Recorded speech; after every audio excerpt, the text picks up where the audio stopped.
choveu e alagando aqui o terminal, né? Olá, boa noite. Bastaram 5 minutos de chuva para acontecer de novo. O terminal de Itaparica, em Vila Velha, voltou a ficar alagado após vazamentos. Passageiros ficaram revoltados com a situação. Não tem folia, mas ainda assim teve aglomeração em diversas cidades do estado.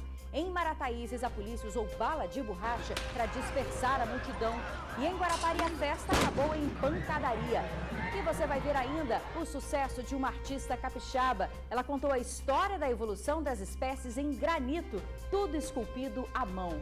Fique com a gente, o TN2 já está no ar.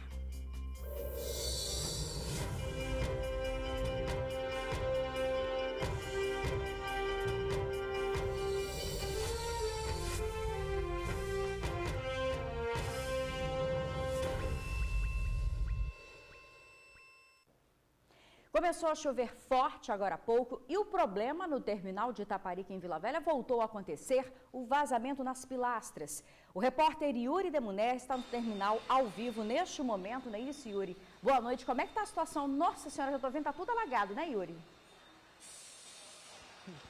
Boa noite, Isabela. Boa noite para você, quem está em casa também. Isabela, a situação é a seguinte, olha aqui na entrada do terminal de Itaparica, olha como é que as pessoas estão entrando. É uma verdadeira piscina, tá feio, né, meu amigo? Olha, o amigo passando falando que tava feio. É uma verdadeira piscina, a água escorre ali pela membrana, escorre pelo ferro também. E não tem como passar sem molhar o pé. A gente passou aqui, molhei meu tênis. Teve um passageiro que preferiu até tirar o tênis para não molhar o tênis, preferiu molhar o pé, evitar aquele chulezinho, né? Então, ele tirou o tênis, passou andando, depois vai secar o pé. Vou chamar o Diego pra gente vir aqui, ó. A membrana lá no alto, como é que vaza?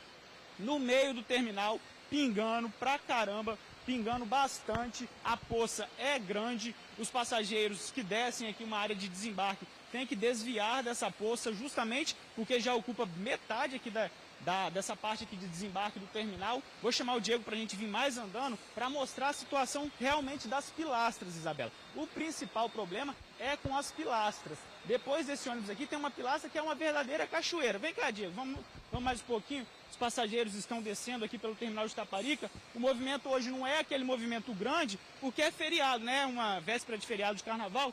Vem, Diego, vem. Olha aqui, ó. A pilastra é o verdadeiro problema. Agora tá chovendo um pouco menos, mas olha como é que vaza, ó. Pinga pra caramba, é uma verdadeira poça aqui no chão. Os ônibus passam, jogam água nos passageiros. Os passageiros que estão esperando o ônibus em outras filas têm que ficar no meio da água também. Eu percorri aqui o terminal, são pelo menos 10 pilastras de cada lado. E também do lado esquerdo e do lado direito, né? São pelo menos 20 pilastras e todas elas estão vazando. Um problema que a gente já vem mostrando aí desde a semana passada, quando moradores, né, quando passageiros relataram essa situação aqui no terminal de Itaparica. Temos cobradores aqui, não tem muito passageiro esperando ônibus nesse local, mas a gente perguntou ao Departamento de Edificações e Rodovias do Espírito Santo o que eles já estão fazendo, né? Eles disseram que começaram sim a realizar os reparos, disseram que tem equipes aqui trabalhando 24 horas por dia, justamente para acabar com esse problema. Nesse momento a gente não viu nenhuma equipe aqui trabalhando. O máximo que a gente viu foi alguns funcionários do próprio terminal com rodos e vassouras tentando escorrer a água, uma água empoçada que a gente fica vendo a todo momento. E, infelizmente, conversei com alguns passageiros também, eles reclamaram muito dessa situação. Vamos tentar chegar na passageira aqui, Diego? Vem cá um pouquinho, a moça está saindo aqui, olha. Minha amiga, rapidinho, como é que é a situação? Está no meio desse terminal aqui, é difícil, não quer falar. Mas eu conversei com alguns passageiros e, infelizmente, eles estão reclamando, estão chateados, e justamente porque a previsão é de chuva aí para os próximos dias aqui em Vila Velha, no terminal de Itaparica, com toda essa situação. Isabela, eu volto com você no estúdio. Obrigada, Yuri, pelas informações. A gente já está vendo, realmente, olha só, está tudo alagado, é uma vergonha, um terminal que ficou pronto há pouco tempo, está tudo aí vazando. Não dá para aceitar uma situação como essa. A gente espera que os reparos sejam feitos e o quanto antes, né?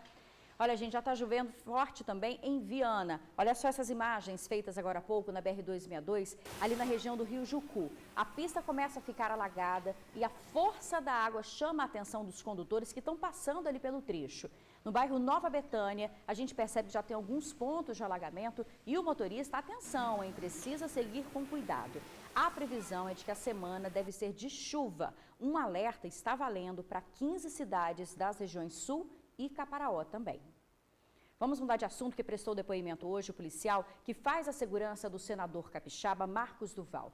O policial foi agredido e roubado no Morro da Garrafa, em Vitória. Em depoimento, ele afirmou que subiu o morro em busca de um restaurante. No início da tarde, o policial legislativo do Senado prestou depoimento por mais de 1 hora na Delegacia de Homicídio e Proteção à Pessoa, a DHPP, em Vitória. Depois, ele seguiu para o Departamento Médico Legal, o DML.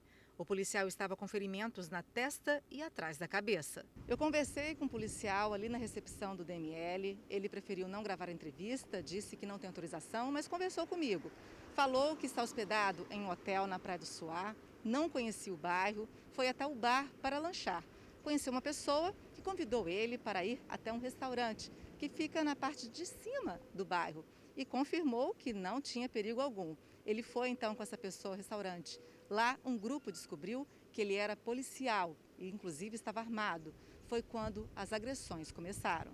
O caso aconteceu na noite deste domingo no Morro da Garrafa, na região da Praia do Suá, em Vitória. O policial recebeu diária para ficar na capital por 8 dias, fazendo a segurança do senador Marcos Duval. Neste domingo, ele estava de folga. A arma e os documentos foram entregues pelos suspeitos e já estão na DHPP. A arma estava sem munição. O senador também acompanhou o policial durante o depoimento na DHPP. Deu fome, ele desceu, foi num bar, tomou uma cerveja e procurou um lugar para comer. Foi quando ele, caminhando na entrada da comunidade, ele foi abordado por esses traficantes armados, com fuzil, submetralhadora e pistola. E aí foi visto que ele era um policial, aí fizeram coronhada, agrediram muito ele fisicamente, muito. E assim ele conseguiu sair correndo até o PA.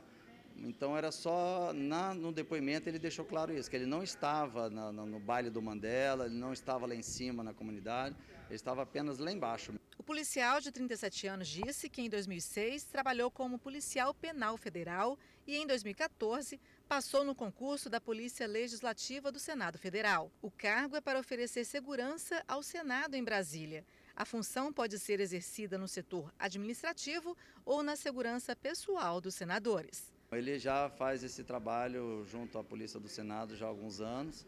Aqui no estado ele já teve várias vezes, mas nesse hotel, próximo à comunidade, é a primeira vez que ele foi colocado. Então não conhecia a região ali atrás? Não conhecia a região, mas a gente precisa dar uma resposta para a sociedade, quer dizer, um bairro dentro de Vitória mesmo, com tanto traficante altamente armado, com fuzis. Então isso é um alerta para que alguma coisa seja feita, não só por conta dele ter passado por isso, mas qualquer outro capixaba, qualquer outro cidadão.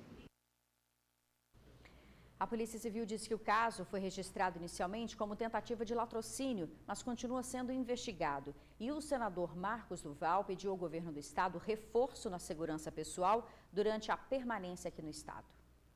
Em instantes, você confere aqui no TN2, Defesa Civil de Vila Velha exige que a Caixa comprove a segurança do condomínio popular em Jabaeté. A gente já volta. Devido à pandemia, o carnaval esse ano teve que ser diferente, sem folia. Mas muita gente não obedeceu à regra. Em Guarapari e Marataízes, a polícia teve que usar bala de borracha para dispersar a multidão. No carnaval da Covid, a folia é não aglomerar, mas parece que a orientação entrou por um ouvido e saiu pelo outro. As imagens impressionam. Em Guarapari, a cidade que até semana passada estava em risco alto para coronavírus, o flagrante da multidão na Praia das Castanheiras, sendo dispersada pela polícia.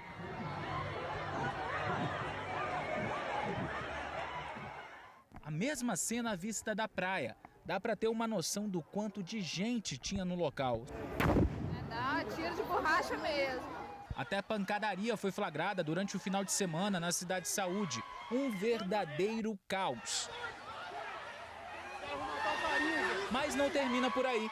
Olha só que situação. Turistas chegaram no final de semana em ônibus de viagem e alguns quilômetros antes da entrada da cidade pegam carro de aplicativo. É que está proibida a entrada de ônibus, vans e micro-ônibus de turismo e excursão na cidade. O famoso jeitinho brasileiro prevaleceu. O flagrante do bloco da falta de noção continuou durante todo o final de semana. Em Marataízes, no sul do estado, olha como ficou a Praia Central. Para dar conta de mandar todo mundo para casa, a polícia precisou usar até bala de borracha.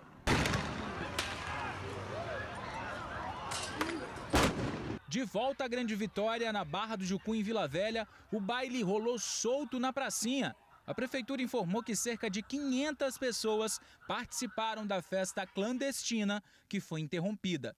Já na capital, flagrantes de aglomeração na Rua 7 e também na Rua da Lama. E olha só a festa em Itararé, um verdadeiro bloco. A Prefeitura de Vitória pontuou esse caso e também o de uma festa que não deveria acontecer na Marina da capital.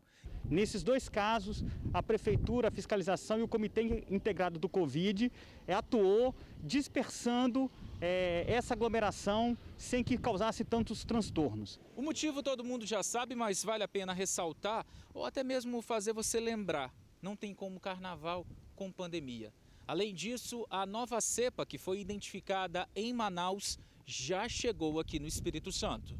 Ela é mais transmissível e ela tem a capacidade de despistar o nosso sistema imunológico. Então hoje a gente usa essa opção que eu estou aqui, né, uma máscara cirúrgica por baixo, uma máscara de tecido por cima, ou 2 máscaras de tecido, porque isso aumenta a eficiência da filtragem. A nova cepa, que veio do Amazonas, foi encontrada em um funcionário do Hospital Jaime Santos Neves, na Serra. O mesmo que recebeu pacientes de Manaus durante a crise de oxigênio no estado do Norte. Inclusive, um dos pacientes internado também testou positivo para a variante com maior poder de contaminação. Diante disso, a gente reforça. Bora curtir o bloco da prevenção? Pois é, gente, precisa de fiscalização, mas também precisa de conscientização, até porque nas últimas 24 horas, 23 pessoas perderam a vida e foram registrados 500 novos casos. Vamos ver aqui no painel Covid como é que está a situação do Espírito Santo? Já são 300, na verdade aumentou um pouquinho, são 311.278 casos, 6.000 mortes, 6.164 e 293.537 recuperados. Vamos ver agora o vacinômetro, inclusive agora o vacinômetro já mostra a quantidade de segundas doses aplicadas. Já foram 65 segundas doses, primeiras já foram 98.887 e a gente continua com esse mesmo percentual. As doses recebidas são 207.420 e já foram distribuídas 171.452. Voltou a ser interditado o prédio que apresenta problemas estruturais em um condomínio popular em Vila Velha. Os moradores estão em um hotel. De malas prontas para voltar ao hotel. É que não dá para ficar por aqui. Ontem à noite, mais barulhos estranhos, como estalos, foram ouvidos no prédio. Escutou estalos, o vizinho do lado ouviu, né? Aí não tem como você se sentir segura num lugar desse, né? Os moradores tiveram que improvisar para passar a noite. É uma situação que fica desumano, né? Todo mundo novamente dormir na rua, na calçada. Só não ficou na calçada porque nós tiramos todo o nosso equipamento da recepção social e abrigamos eles lá essa noite, então com Covid-19 todo mundo dormindo junto. Mais uma vez os moradores vão ter que deixar as suas casas e vão ter que ir para um hotel. É lá que eles vão passar essa noite, pelo menos. Isso porque o Bloco 13, ele voltou a ser interditado pela Defesa Civil e também pelo Conselho Regional de Engenharia aqui do estado. O laudo desses órgãos é bem diferente do que foi feito pela Caixa Econômica Federal, que liberou a volta dos moradores. O laudo ele foi assinado por um engenheiro e o engenheiro ele tem que estar registrado no Conselho de Engenharia, que é o CREA. Então o laudo foi emitido por um engenheiro, não pelo CREA como instituição, foi por um engenheiro ligado ao CREA. Quando o pessoal começou a entrar, o prédio começou a instalar, começou a dar peso, né? Eu sei que eu não entrei, fiquei aqui embaixo, que eu não ia entrar, entendeu? Confia não, né? Não confio. Representantes da Caixa estiveram no local e não falaram com a imprensa, nem mesmo sobre o parecer técnico que não observou risco de colapso na estrutura. Pela manhã, o CREA e a Defesa Civil estiveram por aqui. Atestaram que o prédio do Bloco 13 não pode ser ocupado. O CREA, ele opina tecnicamente pela manutenção, né, deste isolamento, né, de que o imóvel não esteja ocupado entre 7 a 15 dias, isso considerando um monitoramento e os resultados encontrados por ele. E entendemos essencial a realização de um parecer técnico, uma perícia que aponte de fato o que está ocorrendo, as causas e as soluções. A fita de interdição voltou ao lugar, a placa indicando a situação do bloco também. A síndica vai deixar o prédio trancado. Não está próprio para habitar. Precisa de um laudo, né, que avalie realmente a estrutura, o solo, toda a segurança desses moradores para que eles retornem. Irem para um hotel é o mínimo de acolhimento que os moradores merecem, porque o desejo mesmo é de voltarem para suas casas quando finalmente o problema for solucionado. Eu quero que eles olhem e dêem segurança para a gente, né? Não igual a Caixa, deu uma segurança para a gente que não era nada daquilo, né? Pois é. A Defesa Civil de Vila Velha exige que a Caixa apresente provas de que o imóvel está seguro. A Caixa afirmou que está tomando as providências para a acomodação das famílias. A seguir, um pouco de arte no TN2. Vamos contar a história da artista que esculpiu 400 pedras de granito à mão. É já já. Agora vamos te apresentar uma artista capixaba que conta a história através da arte. São esculturas em pedras de granito de quase 2 metros que formam um enorme calçadão. Todas as pedras foram talhadas à mão. A obra está hoje em São Paulo, mas nós fomos até o ateliê da artista, que fica em Guarapari. Uma obra de arte a céu aberto que conta em 260 placas de mármore e granito a evolução das espécies na Terra. Arte e história que foram esculpidas minuciosamente pelas mãos da artista plástica capixaba Isabel Vidal. Surgiu porque eu caminhando com a dona Lília Bomeni, que também é uma grande artista de São Paulo, e falei, nossa, quanto granito bom de ser desenhado sobre ele, né? Ela falou, cria um projeto. Aí eu criei o caminho da evolução, e contando a vida a partir de 0 até os dias atuais, claro que resumidamente, passando pelas eras paleozoica, mesozoica e cenozoica, que é que nós estamos vivendo hoje.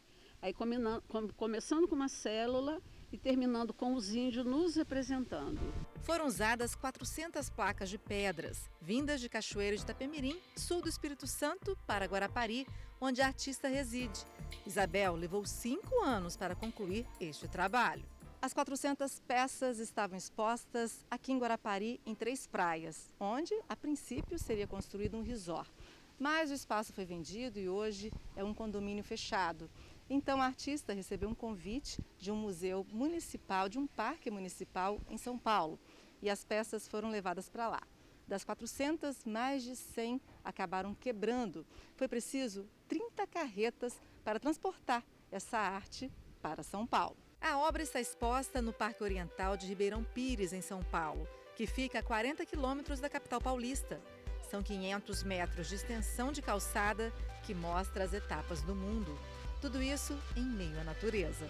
A artista conta mais dessa história em algumas peças que foram danificadas durante o transporte e que ela fez questão de expor no ateliê pessoal, onde vive em Guarapari. Essa aqui é a Índia Mibiá. Ela não foi para São Paulo porque ela quebrou, então ela veio aqui para o meu jardim. Quis o destino. E ela é uma das etnias da Tupi-Guarani. Ela é uma índia que representa o presente e ela está em ação, pilando o café. Trabalho concluído em 2008 e que está eternizado. E devido à pandemia, a artista plástica ainda não sabe quando vai conhecer e ver sua arte exposta no Parque Municipal de Ribeirão Pires. Eu estou ansiosa para ir, já fizemos a conferência, uma videoconferência. Os guias turísticos me ligam, o secretário de turismo me liga, pergunta sobre a obra. E assim a gente vai conduzindo até que eu possa ir lá para ver de perto a minha obra lá. Mas está fazendo sucesso. E falando em pandemia do coronavírus, a artista retratou o problema mundial em forma de arte. O ser humano em todo o planeta numa corrente de oração pedindo a Deus pelo fim da pandemia, aí causada pelo coronavírus. E no ateliê em Guarapari é possível conhecer outras obras de Isabel Vidal. Resultados que fascinam.